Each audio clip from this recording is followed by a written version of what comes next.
Hey family, it's Dr. Yola. Instead of scaring you into leaving your groceries in the garage for 3 days based on unfounded concerns about contamination of our foods as it relates to COVID-19, or promising you a cure of antibiotics and antimalarials in terms of the treatment of COVID-19, what I want to do is speak to truth.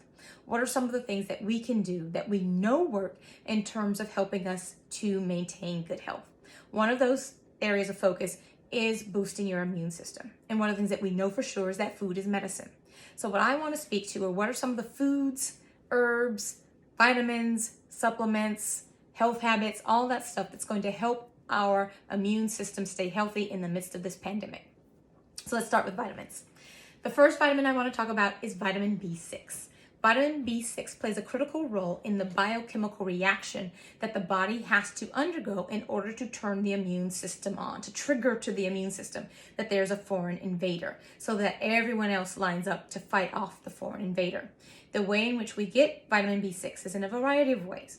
One of them is in cold water fish like flounder, salmon, tuna, and halibut.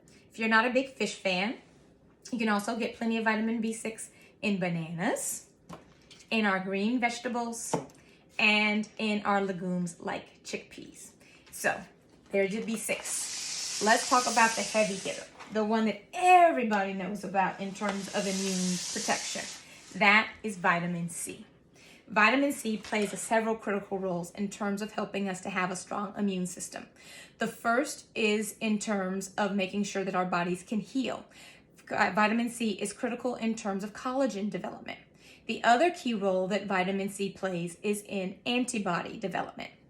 Antibodies are the little signals, almost like stickers, that are placed on foreign invaders like bacteria and viruses to help the other cells within the immune system know to attack, remove, kill what's attacking our bodies. So it's important for our bodies to have enough vitamin C so that we are able to develop the antibodies that not only protect us from the current invasion, but if we're exposed to additional invasion of those same viruses and bacteria, our bodies are able to recognize it. That's what vitamin C helps our bodies to do, in addition to helping our bodies to heal.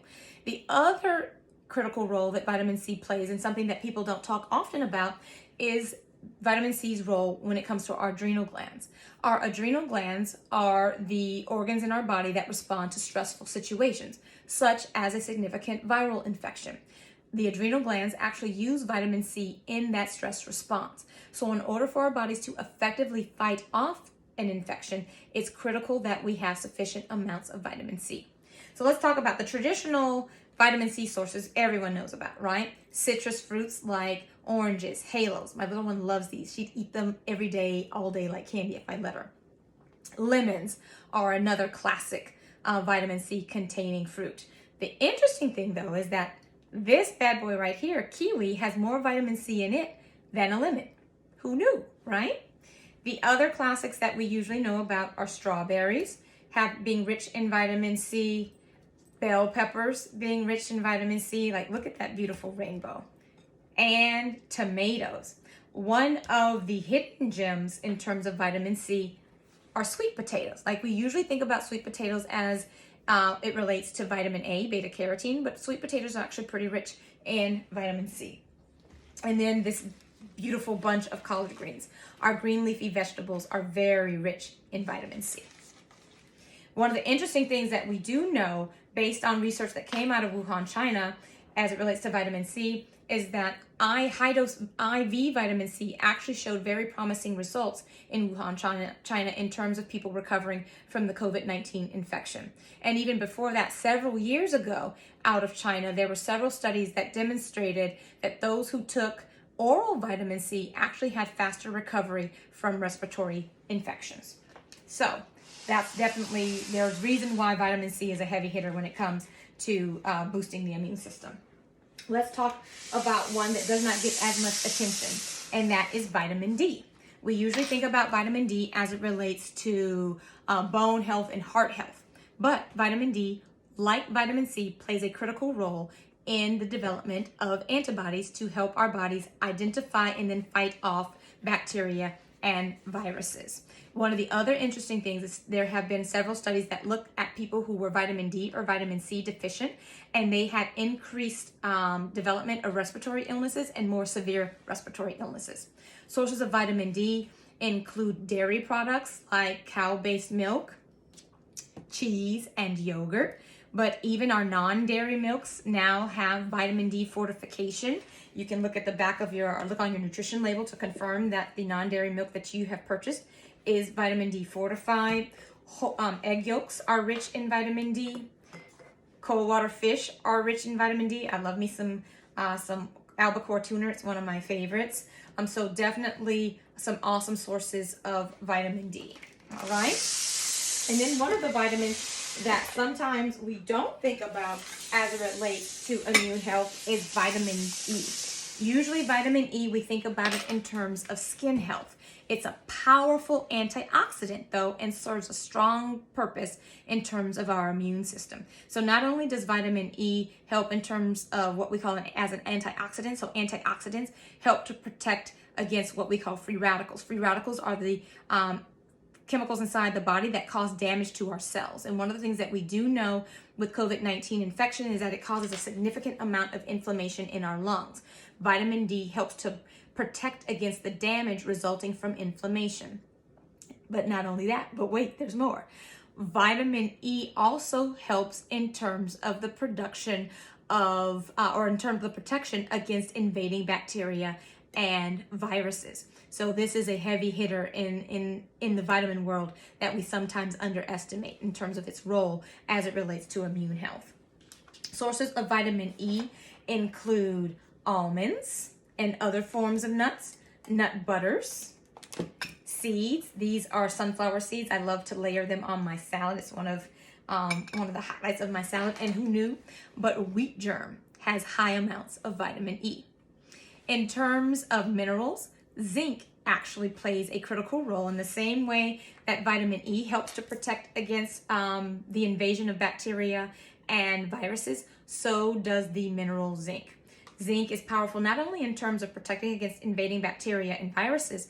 Zinc, similar to vitamin C, is critical in terms of wound healing. One of the other interesting aspects of zinc is that it plays a critical role in our sense of taste and in our sense of smell.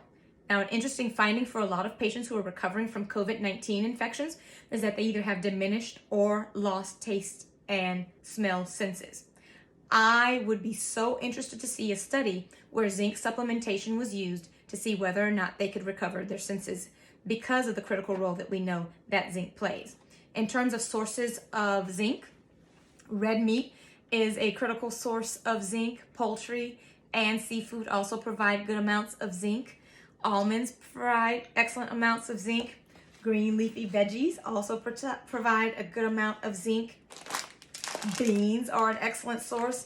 Anyone who's ever been to Louisiana or from Louisiana knows that Camilla beans are the best red beans on the planet. No, I get no endorsement kickback from it. It's just the truth. And whole grains. This is red lentil pasta. With one serving of this has about close to 10% of your daily recommended amount of zinc in it. If you struggle with getting in your rainbow or getting in whole grains to make sure that you're getting all of those vitamins in what you eat, there's always supplements, right? So find a high quality supplement, particularly as it relates to B6, C, D, E, and zinc.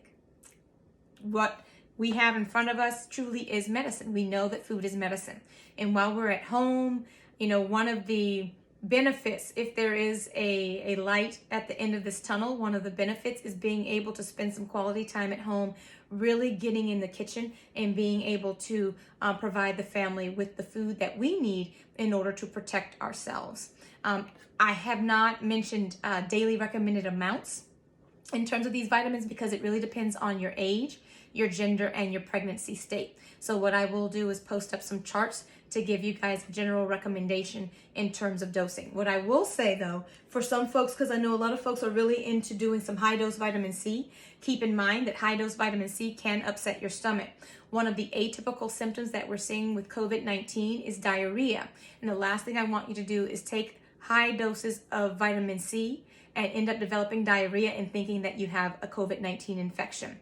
So be mindful of that. Slow and steady does well. If you want to take up to 6,000 milligrams of vitamin C a day, I would just caution you to note that it can upset your stomach. But as I mentioned before, I will post up charts so that we can identify what the appropriate dose is for you as it relates to the vitamins that we just discussed. If you have any questions, please do not hesitate to reach out to me. I hope this information is helpful. My goal really is to present you with as factual information as I can, and I hope I've done that. We will each be each other's brothers and sisters keepers, particularly if we're asking each other if we're eating the rainbow. This is how we heal our bodies. This is how we make it through the pandemic. Dr. Yola out.